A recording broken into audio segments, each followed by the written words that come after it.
우리가 함께 보고 있는 요한복음에는 예수님의 사명 선언이 나옵니다. 7가지 사명 위대한 선언문이 나오는데요. 그 7가지는 이렇습니다. 나는 생명의 떡이다. 나는 세상의 빛이다. 나는 양의 문이다. 나는 선한 목자다. 나는 부활이요 생명이다. 나는 길이요 진리요 생명이다. 나는 참 포도나무다. 이 모든 선언문에는 예수님의 간절한 기대와 소망이 담겨 있습니다. 그것은 우리가 풍성한 삶을 살기를 원하는 겁니다. 예수님은 저와 여러분이 잘 되길 원합니다. 세상에서 풍성한 열매를 맺고 복 있는 인생 되기를 원하십니다. 그래서 예수님은 14장 말씀을 통해서 제자들에게 이렇게 축복하셨죠. 너도 나와 같은 일을 할 것이며 나보다 더 큰 일을 행하리라. 예수님은 우리에게 그런 기대감을 가지고 사명을 선언하셨습니다. 이것은 자신을 향한 사명 선언문이기도 하고 오늘 제자들과 우리를 향한 믿음의 결단을 촉구하는 사명 선언문이기도 합니다. 오늘 다시 한번 예수님에게 이 선언문이 들려지고 마음에 새겨지는 은혜가 임하시기를 간절히 축복합니다. 오늘 이 선언문을 들을 때 그래, 나도 예수님처럼, 나도 예수님과 함께 이렇게 살아가는 인생이라는 다짐이, 거룩한 결단이 다시 한번 일어날 수 있기를 간절히 축복합니다. 여러분, 우리보다 먼저 이 예수님의 사명을 선언문을 들었던 사도 바울이 이렇게 외쳤었죠. 빌립보서 3장 14절 말씀에 보면 푯대를 향하여 그리스도 예수 안에서 하나님이 위에서 부르신 부름의 상을 위하여 달려가노라. 오늘 우리도 사도 바울처럼 달려가야 됩니다. 아직 끝나지 않았습니다. 올해도 한 달의 기간이 남았고 우리의 인생은 아직 멀리 남았습니다. 바라기는 다시 주님의 사명 선언문을 듣고 주님과 함께 달려가는 저와 여러분의 인생길이 되시기를 간절히 축복합니다. 주님이 바라시는 것처럼 풍성한 열매가 임하시는 복된 인생길이 되시기를 주님의 이름으로 축복합니다. 오늘 이 주님의 사명 선언문을 저는 3가지로 이렇게 묵상해 보았습니다. 첫 번째, 하나님은 우리에게 또다시 열매 맺기를 기대하십니다. 우리 1절 말씀 함께 읽어볼까요? 나는 포도나무요 내 아버지는 농부라. 나는 뭐라고요?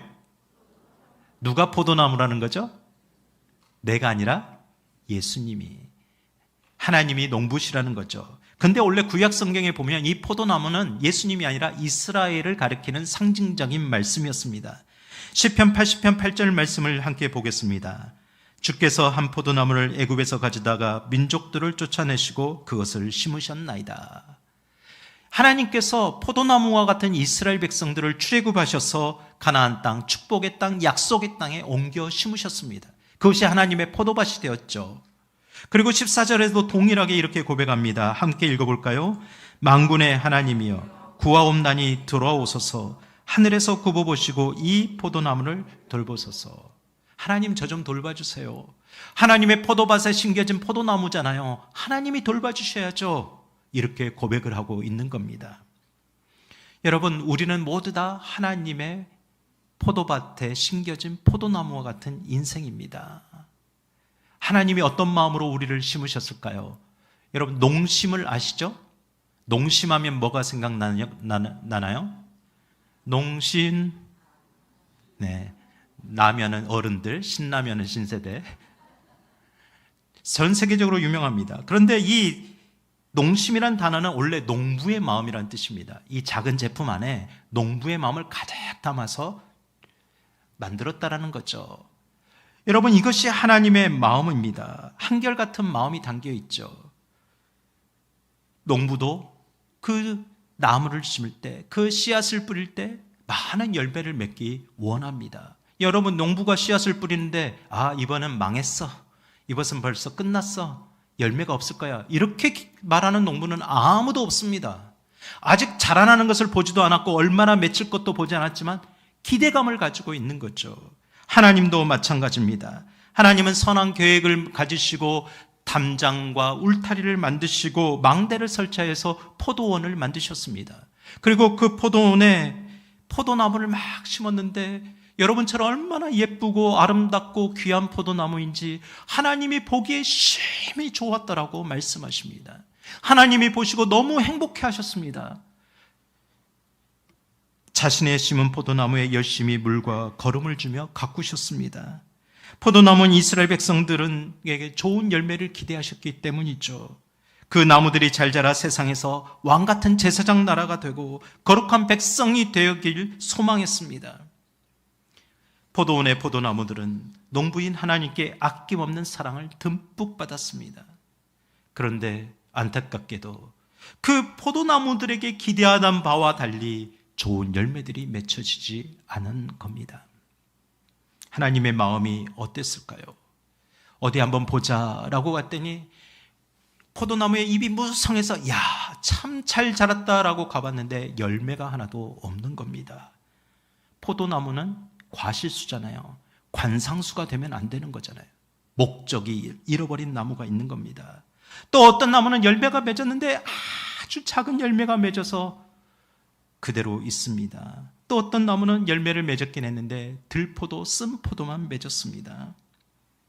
안타까우던 하나님께서 이러면 안 되겠다, 다시 좋은 열매를 기대해야겠다라는 마음으로 예수님을 우리에게 새 포도나무로 보내셨다라는 말씀입니다. 그럼 우리는 이제 어떤 존재가 될까요? 우리는 포도나무가 아니라 가지가 된 겁니다. 예수님께서 우리의 가지를 자르셔서 예수님의 새 포도나무에, 참 포도나무에 접붙임을 했습니다. 그리고 기대하는 겁니다. 나는 너를 기대한다. 너도 이제 또 다른 열매를 맺게 될 거야. 나는 너를 너무 기대해. 너는 그렇게 열매를 맺게 될 거야. 저와 여러분이 하나님이 기대하시는 그런 존재임을 믿으시기를 바랍니다. 예를 들어서 하나님을 알지 못했던 아브라함을 얼마나 크게 기대했습니까? 여러분, 아브라함은 우상을 섬기고 만드는 가정에서 태어나 평생 자랐던 사람입니다. 하나님에 대해서 아예 모르던 사람이었습니다. 그런데 하나님이 약속을 하시고 기대감을 불어넣어 주셨죠. 아브라함은 하나님의 말씀을 듣고 기대감을 가지고 자기의 고향 우르를 떠나서 나아가게 되었습니다. 우리 창세기 12장 2절 말씀을 잘 알고 있습니다. 우리 함께 읽어볼까요? 내가 너로 큰 민족을 이루고 내게 복을 주어 내 이름을 창대하게 하리니 너는 복이 될지라. 사랑하는 성도 여러분, 복된 인생이 되시기를 간절히 축복합니다. 기대감이 있어야겠죠. 저는 이 말씀을 볼 때마다 아브라함이 얼마나 하나님의 말씀을 믿고 기대했을까라는 생각을 해보는데 또 한 가지 더 있습니다. 하나님이 아브라함을 얼마나 기대했을까? 하나님이 아브라함 같은 인생을 부르시고 얼마나 기대했을까? 그 마음이 느껴집니다. 아브라함은 이제 믿음의 참포나무에 접붙임을 당했습니다. 그리고 믿음이 자라나기 시작했죠. 오랜 시간 동안 하나님의 말씀을 믿고 나아가면서 믿음이 커지기 시작했고 그는 결국 믿음의 조상이라는 어마어마한 인생의 열매를 맺게 되었습니다. 그래서 로마서 4장 18절에 이렇게 말씀합니다. 함께 읽어볼까요? 아브라함이 바랄 수 없는 중에 바라고 믿었으니 이는 내 후손이 이 같으리라 하신 말씀대로 많은 민족의 조상이 되게 하려 하심이라. 아브라함은 육신의 열매만 맺기를 원했지만 하나님은 그게 다가 아니라겠습니다. 너는 그런 존재가 아니야. 민족의, 열방의 민족의 아비가 될 존재야. 한 가정의 아비로 만족하면 안 돼. 육신의 열매도 맺었고 믿음의 열매도 맺었습니다. 여러분, 이게 믿음의 원리입니다. 내가 하나님을 향하여 기대하는 것만큼 하나님도 나를 향한 기대감이 있으십니다. 이 두 가지가 만났을 때 우리의 인생이 복된 인생이 됨을 믿으시기를 바랍니다. 여러분, 아브람만 그랬을까요? 야곱도 마찬가지입니다. 야곱이 믿음 좋은 사람이 아닙니다. 기회주의자요, 뺀질뺀질한 사람입니다. 형이 사냥터에서 돌아와 배고플 때 팥죽 한 그릇으로 거래하면서 그 아버지의 축복을 가로채려고 했지 않습니까? 그리고 눈이 어두워지는 아버지를 속이면서 아버지의 모든 축복을 받아냈습니다. 결국 형에게 시기를 받아 도망가는 신세가 될 수밖에 없었습니다. 그때까지 야곱에게는 그 축복의 실체가 아무것도 없었는데 외롭게 광야에서 돌베고 베고 잘 때 하나님께서 그 믿음의 축복의 실체를 알려주셨습니다. 창세기 28장 15절에 우리말 성경으로 읽어보면 이렇게 말씀합니다. 내가 너와 함께 있을 것이며 내가 어디로 가든지 너를 지켜주겠다. 그리고 너는 이 땅으로 다시 데리고 오겠다. 내가 내게 약속한 것을 다 이룰 때까지 너를 떠나지 않겠다. 사랑하는 성도 여러분, 야곱에게 약속하신 말씀이 오늘 우리에게 약속의 말씀으로 믿어지기를 간절히 축원합니다. 저는 개인적으로 이 부분을 참 좋아합니다. 하나님께서 나에게 약속한 것을 다 이룰 때까지 너를 떠나지 않겠다. 사랑하는 성도 여러분, 하나님은 여러분에게 기대감이 있으십니다. 그 기대감을 다 이룰 때까지 여러분과 임마누엘 되신 하나님이 영원히 함께 하심을 믿으시길 바랍니다. 하나님은 절대 떠나지 않으십니다. 내가 떠나지 않으면 됩니다. 우리의 삶의 터전이 하나님의 포도밭입니다. 우리가 하나님이 심고 가꾸시는 포도나무입니다. 인생에 누구나 좋은 결실과 선한 열매를 다 남기고 싶어 합니다. 여러분 자녀들에게도 그런 기대감이 많으시잖아요. 세상에 여러분 아무 결실도 얻지 못하고 열매도 남기지 못하는 제로 인생으로 남고 싶은 사람은 아무도 없습니다. 처음부터 막 나는 나빠질 거야. 나는 범죄자가 될 거야. 내 인생은 허무해질 거야. 나쁜 열매로 남고 싶은 사람은 세상에 아무도 없다라는 겁니다. 그래서 우리는 하나님이 우리를 향한 기대하고 계심을 늘 알아야 되는 겁니다. 늘 확인해야 됩니다. 여러분 하나님께 이렇게 말씀하세요. 하나님 저를 기대하시죠? 저도 하나님을 기대합니다. 우리 함께 저를 따라서 고백해 보실까요? 하나님은 나에게 또 다시 좋은 열매를 기대하십니다.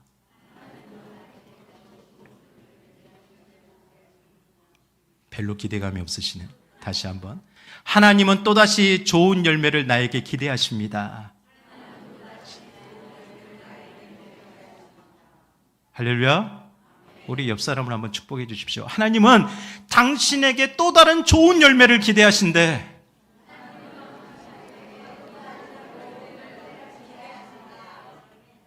별로 기대가 안 되시나 봐요. 여러분, 하나님은 우리 성도들을, 저와 여러분들을 기대하십니다. 하나님은 우리 교회를 기대하십니다. 하나님은 그래서 이 세상의 포도밭에 우리 한성교회라는 포도나무를 심어 놓으셨습니다. 이 한성교회 안에 작은 울타리 안에 여러분 성도들이 포도나무가 되어서 심어 두셨습니다. 그런데 이것이 우리가 아니라 예수님께 접붙임된 포도나무가 되어서 심어 두셨습니다. 그래서 하나님은 우리를 기대하십니다. 이것이 우리의 마음이 되기를 간절히 축복합니다.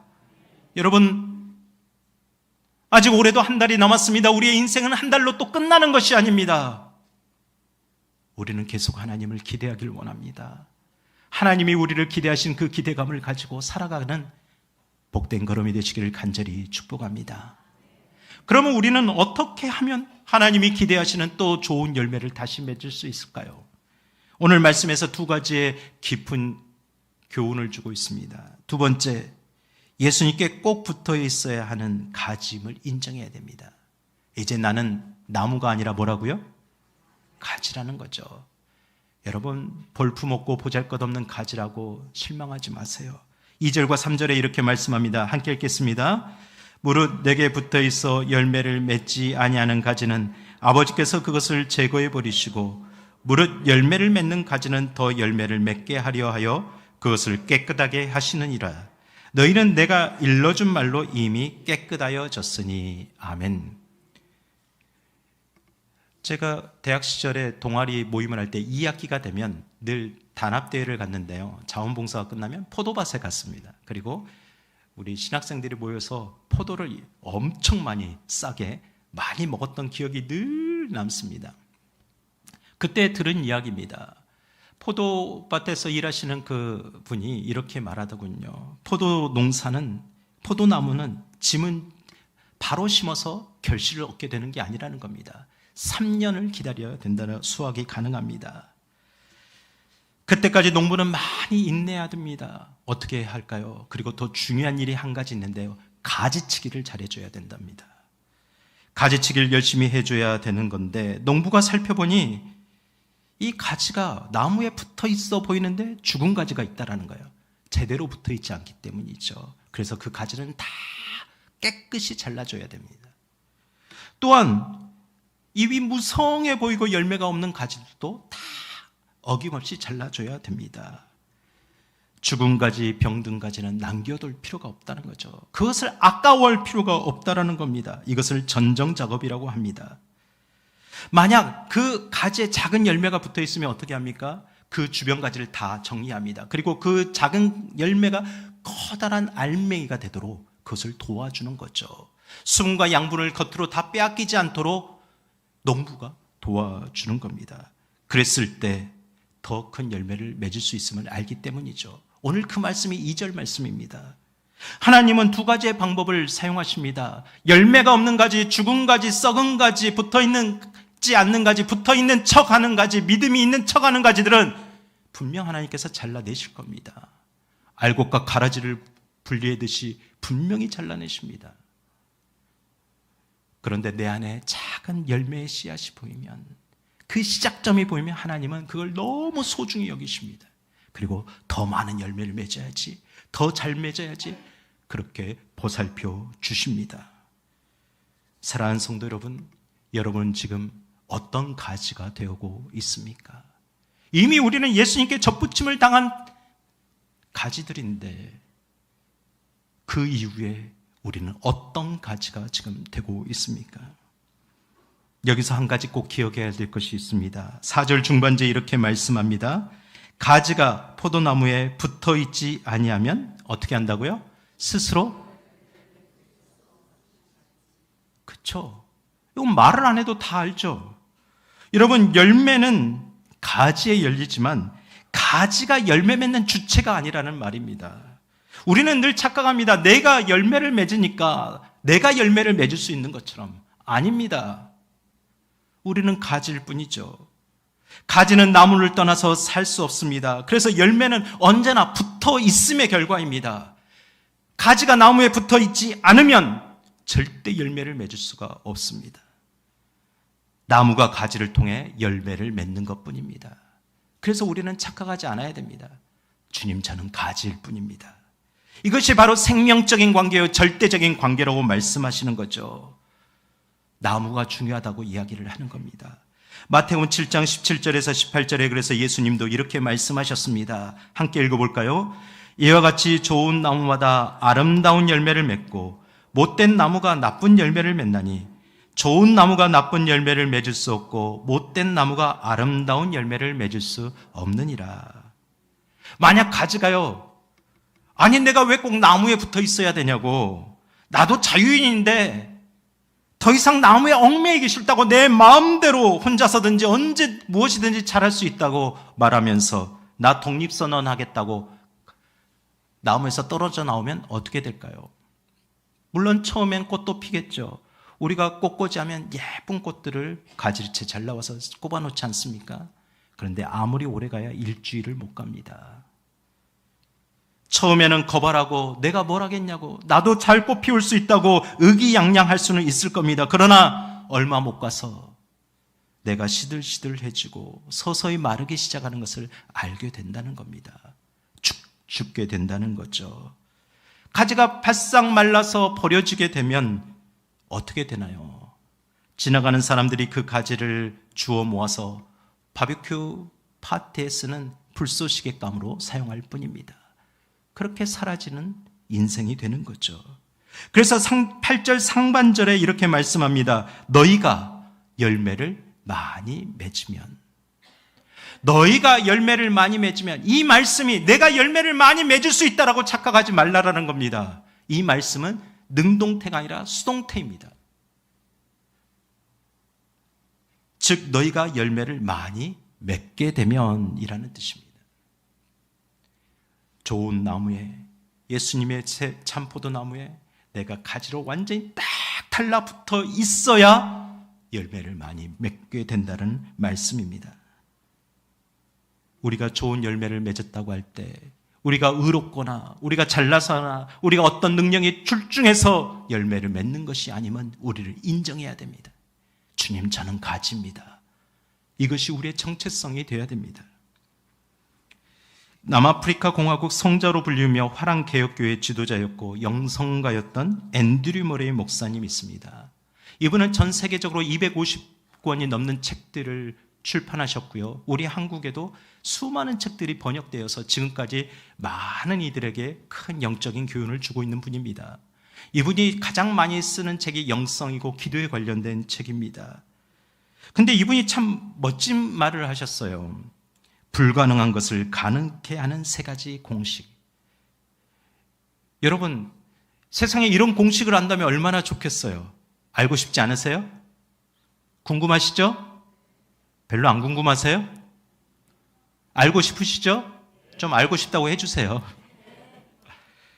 그 첫 번째 공식은 나는 못한다, 내 힘으로는 할 수 없음을 고백하라입니다. 아무리 내가 헌신적이고 열심히 있는 사람이라 할지라도 나의 존재를 알아야 된다는 거죠. 나는 욕심 많은 존재입니다. 나의 중심성이 강해서 하나님이 원하시는 방향을 알고 있음에도 고집부리고 그것을 따라가지 않으려고 하는 존재입니다. 그래서 사도 바울이 이렇게 고백했잖아요. 나의 마음의 법은 하나님의 법을 사모하지만 나의 육신의 법, 죄의 법 아래로 사로잡혀가는 나를 본다. 늘 그 갈등 관계에 있습니다. 그래서 나를 부정해야 된다는 거죠. 여러분, 자존심 상해서는 안 됩니다. 주님 앞에 나를 부정하는 것이 주님과 연합하는 시작입니다. 두 번째 공식은 뭘까요? 그러면 한번 읽어볼까요? 그러나 하나님은 하실 수 있음을 고백하라. 나를 못한다, 내가 못한다, 자기 부정을 하라니까 자기 학대를 하는 사람이 있습니다. 내가 못하니까 하나님도 못하실 거라고 오해합니다. 그렇지 않습니다. 나는 피조물이고 하나님은 창조주십니다. 나는 여러 가지 한계를 가졌지만 하나님은 전능자이십니다. 그러므로 나는 할 수 없지만 하나님은 할 수 있다라는 이 고백이 우리 가운데 믿음으로 고백되어야 될 줄 믿습니다. 이 2가지가 우리의 믿음으로 고백될 때 마지막 결론적인 3번째 공식이 고백될 수 있다는 거죠. 그것은 바로 함께 읽을까요? 시작. 그러므로 나는 하나님 안에서 할 수 있다. 내가 하나님께 딱 붙어 있으니까, 참 포도나무에 붙어 있으니까 그때부터 열매가 맺혀진다라는 말씀입니다. 우리는 하나님 안에 있을 때 할 수 있는 존재입니다. 예를 들어서 제가 어떤 집사님, 권사님에게 늘 목회자로서 집사님, 권사님, 내년에 이런 사역을 좀 해보시죠. 이런 직분을 감당해 보시죠. 목회자가 권면할 때 제일 많이 듣는 말이 뭘까요? 대답이 못해요. 제가 그럴 만한 능력이 없어요. 맞아요. 능력이 없어요. 능력이 있어서 맡기는 거 아니에요. 저는 맞다라고 이야기합니다. 우리는 다 능력 있는 존재가 아니에요. 그런데 하나님이 감당하게 하시니까, 하나님께 딱 붙어 있어 하나님이 열매 맺게 하시니까 우리가 하게 된다라는 거죠.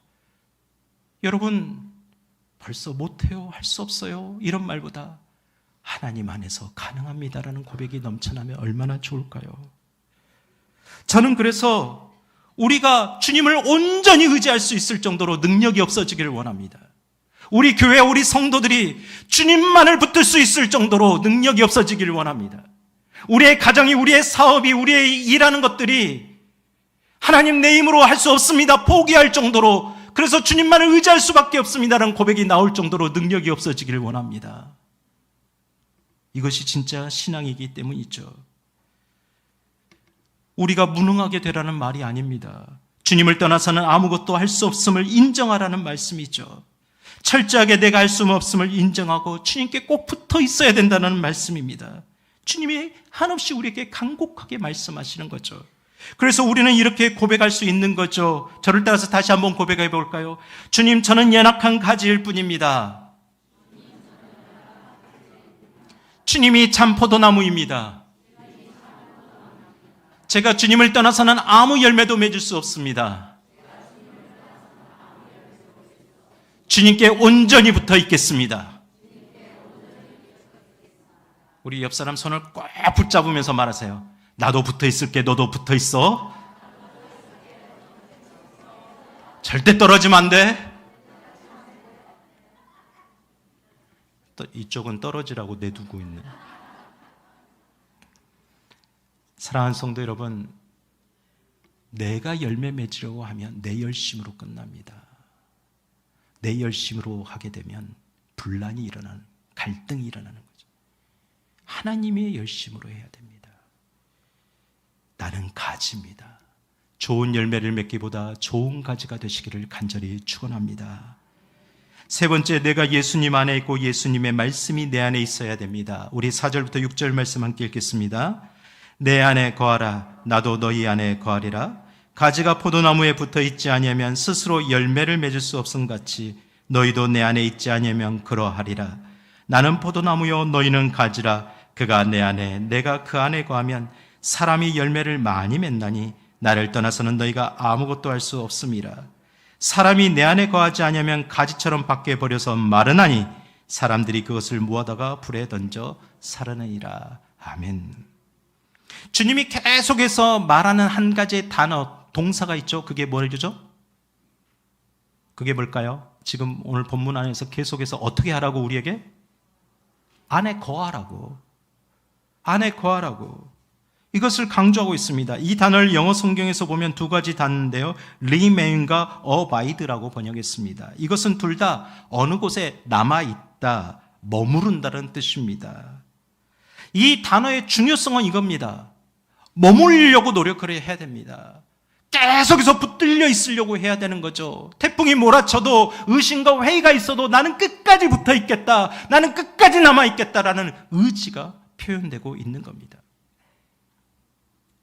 예를 들어서 이렇게 저는 생각해 보았습니다. 여러분이 단체 여행을, 패키지 여행을 가실 때 어떻게 다닙니까? 자, 여기 오세요. 여기 중요한 장소예요. 사진 하나 찍고 자, 갑시다 하고 나면 나중에 별로 그 장소가 어떤 중요한 곳인지, 그곳에 어떤 사람이 어떻게 사는지 잘 기억에 남지 않습니다. 그냥 사진만 남게 되죠. 그런데 요즘 젊은 세대들은 그렇게 여행을 잘 안 쳐. 자유여행을 가죠. 그리고 우리나라의 돌풍처럼 불었던 한 달 살기, 몇 달 살기, 몇 년을 살아가기를 행합니다. 그것은 내가 그곳 사람들과 함께 동화되는 작업이 필요하다는 걸 알기 때문이죠. 나도 그들처럼 살아보고 싶다. 그들 안에 거하는 겁니다. 머무는 거죠. 바로 이런 신앙의 영적 원리를 우리에게 말씀하시는 겁니다. 그래서 7절에 이렇게 말씀하시죠. 함께 읽겠습니다. 너희가 내 안에 거하고 내 말이 너희 안에 거하면 무엇이든지 원하는 대로 구하라. 그리하면 이루리라. 믿으십니까? 그런데 중요하게 말씀하시는 게 있어요. 예수님은요, 원하는 대로, 무엇이든지 원하는 대로 구하라. 그리하면 이루리라를 먼저 말씀하지 않았어요. 그 앞에 전제를 말씀했어요. 너희가 내 안에 거해야 되고 머물러야 되고 나의 말이 너희 안에 계속 머물러야 된다. 그 다음에 기도해라. 그리하면 응답을 받게 된다라고 말씀했습니다. 그런데 우리는 앞에 것은 제외하고 하나님 왜 응답해 주지 않으세요만 찾고 있는 겁니다. 사랑하는 성도 여러분, 우리는 제대로 된 신앙이 필요합니다. 예수님은 우리에게 무엇이든지 원하는 대로 구하면 이루리라. 그 전에 내가 너희 안에 있음을, 세상 끝날까지 떠나지 않음을 믿어야 된다. 그리고 그 믿음으로 나의 말을 듣고 나의 말이 너희 안에 계속해서 머물 수 있도록 그렇게 해야 된다라고 말씀합니다. 저는 이것이 믿음이라고 생각됩니다. 우리는 오직 믿음으로 개혁교회가 돼서 강조하다 보니 믿음이 너무 추상적인 것이 되었습니다. 그래서 믿음은 아무것도 하지 않아도 된다고 생각합니다. 잘못된 믿음입니다. 야고보 사도는 분명히 말했습니다. 행함이 없는 믿음은 죽은 믿음이라. 죽은 가지가 될 수 있다라는 거죠. 주님은 우리에게 요청합니다. 너는 끝까지 내 안에 머물러 있어야 돼. 그리고 내 말이, 이 주님의 말씀이 너희 안에 끝까지 머물 수 있도록 해야 돼. 그래야 할 수 있어. 열매 맺을 수 있어. 우리에게 행동을 요구하고 있습니다. 그래서 우리가 마음을 다하여 힘을 다하여 의지를 다해서 하나님을 사랑하라는 것은 우리에게 결단을 촉구하고 있는 거죠. 계속해서 우리가 예수님께 붙어 있고 예수님의 말씀 안에 머무르고 예수님의 말씀이 내 안에 머물기를 우리가 바라는 삶을 살아내는 것을 말씀하고 있습니다. 사랑하는 성도 여러분, 주일에 30분 설교 말씀을 통해 인생이 바뀔 수 있습니다. 그러나 그것만이 다가 아닙니다. 여러분이 주님 안에 머물기를 결단하셔야 되고 그것을 지속적으로 머물러 있어야 됩니다. 주님이 우리 안에 머물고 있고 주님의 말씀이 우리 안에 계속 머무르게 되면 어떻게 됩니까? 말씀으로부터 영향을 받게 됩니다. 말씀으로부터 내 인격과 성품이 교정을 받게 됩니다. 야, 이렇게 살면 안 되지. 이렇게 살아야지. 이건 그리스도인의 모습이 아니야. 이건 하나님의 자녀답지 못한 모습이야. 이런 예배자의 모습이 아니야. 계속해서 내가 교정되면서 성화되고 변화를 이루게 됩니다. 이것이 말씀 안에서 성령 충만할 때 맺어지는 열매라고 분명히 말씀합니다. 여러분, 성령의 열매가 무엇입니까? 갈라디아서 5장 22절과 23절 말씀을 알고 있습니다. 우리 한국어 읽어볼까요? 오직 성령의 열매는 사랑과 희락과 화평과 오래 참음과 자비와 양성과 충성과 온유와 절제니 이 같은 것을 금지할 법이 없느니라. 여러분, 사랑과 희락과 화평과 오래 참음과 자비와 양성과 충성과 온유와 절제, 이게 어떤 열매입니까? 다 성품의 열매입니다. 인격적인 열매입니다. 기능적인 열매는 아무것도 없습니다. 저에게 이렇게 말씀하실 겁니다. 주하나, 너 목사로서 맺어야 될 열매가 기능적인 열매가 아니야. 설교자라고 기도자라는 열매가 아니야. 예수님을 닮아가는 인격적인 열매를 맺어야 돼. 모든 목회자들의 꿈에도 소원은 설교를 다 잘하는 겁니다. 사도 베드로처럼 설교해서 3,000명, 5,000명씩 회개하기를 원합니다. 저도 꿈에도 소원이 설교를 잘하는 겁니다. 오늘도 두려운 마음으로 이 강단에 섰습니다. 혹시나 설교를 듣다 너무 지루해서 주리를 틀고 앉아있으면 어떡하나. 사랑하는 성도 여러분, 예수님의 인격과 성품을 닮아가는 열매가 우리 안에 맺어질 수 있기를, 그것이 우리 인생의 목표가 되기를, 그것이 우리의 신앙의 목표가 되기를 간절히 축원합니다. 세상도 자기 욕심으로 똘똘 뭉쳐진 사람은 좋아하지 않습니다. 세상도 인격 좋은 사람, 마음의 품이 넓은 사람, 그런 사람을 좋아합니다. 그런 사람에게 더 끌리는 게 사실입니다. 그래서 하나님은 우리에게 어떤 기능을 요청하는 것이 아닙니다. 네가 이 달란트가 있고 저 달란트가 있어서 이것을 해야 된다고 말씀하지 않으십니다. 너는 부족할 때라도 네가 한다면 내가 너를 통해서 행할 거야.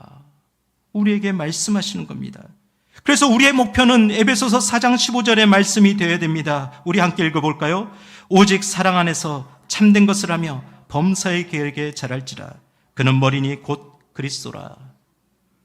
사랑하는 성도 여러분, 올해 내가 가져야 될 최종 목표, 우리의 인생에 가져야 될 최종 목표, 우리 교회 성도들이 함께 모여서 예배드리며 기도하며 가져야 될 최종 목표, 그 꿈이 바로 예수 그리스도의 인격과 성품을 닮아가는 것이 되기를 간절히 축원합니다. 그랬을 때 뭐라고 말했습니까? 8절에 분명히 말씀했습니다. 너희가 열매를 많이 맺으면 내 아버지께서 영광을 받을 것이요 너희는 내 제자가 되리라.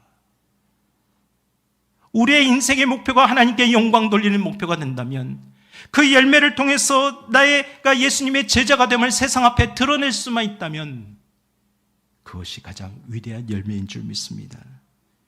그러므로 우리가 예수님의 인격과 성품을 닮아가서 뭘 하기를 원해야 됩니까? 여러분, 성경에서는요, 한 생명을 주님 앞에 돌아오게 하는 것이 열매라고 분명히 말씀합니다. 로마서 16장 5절 말씀 함께 읽어보면, 또 저희 집에 있는 교회에도 문안하라. 내가 사랑하는 예배 내도에게 문안하라. 그는 아시아에서 그리스도께 처음 맺은 열매니라. 이방인들 중에 예수 그리스도를 믿은 사람이 첫 열매라고 분명히 말씀합니다. 우리가 영혼에 관심을 갖고 영혼 구원하는 마음에 쏟아놓을 때 그런 열매가 필요하다고 분명히 말씀합니다. 저는 우리 성도들과 우리 교회가 정말 한 영혼이 구원받는데 함께 힘을 모으는 교회 되기를 꿈꿉니다. 정말 올해 감사할 일이 많았습니다. 예수 그리스도를 우리 교회에서 발견하고 예배드리는 분들이 오셨습니다. 사랑하는 성도 여러분, 우리는 가지입니다. 열매에 꼭, 나무에 꼭 붙어 있으면 우리가 원하지 않아도 열매는 당연히 맺혀질 수가 있습니다. 주님을 꼭 붙드시는 인생 되길 바랍니다. 주님이 내 안에 있음을 믿음으로 고백하고 내가 주님의 말씀 안에 있기를, 그곳에 계속해서 머물기를 애쓰는 성도들이 되기를 간절히 축원합니다. 그랬을 때 하나님이 기대하는 그 열매들, 하나님의 영광을 위해 사용되는 열매들, 예수 그리스도답게 제자답게 살아가는 열매들이 우리 안에 맺혀지게 될 것을 저는 분명히 믿습니다. 저와 여러분은 그런 존재가 되길 하나님은 기대하십니다. 우리 시간 함께 우리 자신을 위해서 기도하십시다. 하나님, 지금 제가 어떤 가지가 되고 있습니까? 자꾸 내 열심으로 열매만 맺으려다가 실망하고 끝나버리는 그런 가지는 아닙니까? 하나님, 이제는 예수님께 꼭 붙어 있겠습니다. 예수님께 머무는 가지가 되겠습니다. 예수님의 생명의 말씀이 내 안에 있어 그 말씀으로부터 변화받고 예수님의 인격과 성품을 닮아가는 그런 열매를 먼저 맺겠습니다. 주님, 나를 통하여 귀한 열매를 맺어 주십시오. 나를 통해 하나님의 기대하심을 이루어 주십시오. 저도 하나님을 기대하겠습니다. 우리 자신을 축복하면서 여러분의 자녀들을 그런 자녀들이 되게 해달라고 축복하면서 이 시간 함께 기도하십시다. 거룩하시고 은혜로우신 아버지 하나님, 오늘 이 시간에도 주님의 말씀을 듣습니다. 주님, 우리를 보시며 참 작은 일에 충성하였구나. 너 참 좋은 사람이야. 너 참 충성된 종이야. 너 참 좋은 열매야. 주님, 그 말씀을 한마디 듣는다면 힘이 되겠습니다. 주님, 저는 가지입니다. 저는 주님께 붙어 있을 수밖에 없는 가지입니다. 저는 아무것도 할 수 없지만 하나님께 붙어 있음으로 말미암아 열매를 맺게 될 것을 기대하신다면 제가 그렇게 하겠습니다. 제가 붙어 있겠습니다. 제가 예수님 안에 머물고 예수님의 말씀을 내 안에 머물도록 그렇게 하겠습니다. 주님, 나를 통해 성령의 열매, 예수님을 닮아가는 인격의 열매, 예수님의 성품을 보여주는 열매, 예수님의 거룩을 닮아가는 열매가 맺혀지기를 소망하오니, 주님, 우리의 인생의 목표이오니 우리의 꿈이오니 우리를 통해 일하여 주시옵소서. 이 영적인 열매를 통하여 이 육신의 열매까지, 이 인생까지 풍요로운 삶이 될 줄 믿사오니 나를 통해 임하여 주시옵소서. 하나님의 기대를 믿습니다. 저도 하나님을 기대합니다. 하나님을 소망합니다. 하나님을 열망합니다. 하나님, 우리를 받아 주시옵소서. 우리의 참 포도나무 되신 예수 그리스도의 이름으로 간절히 기도드립니다. 아멘.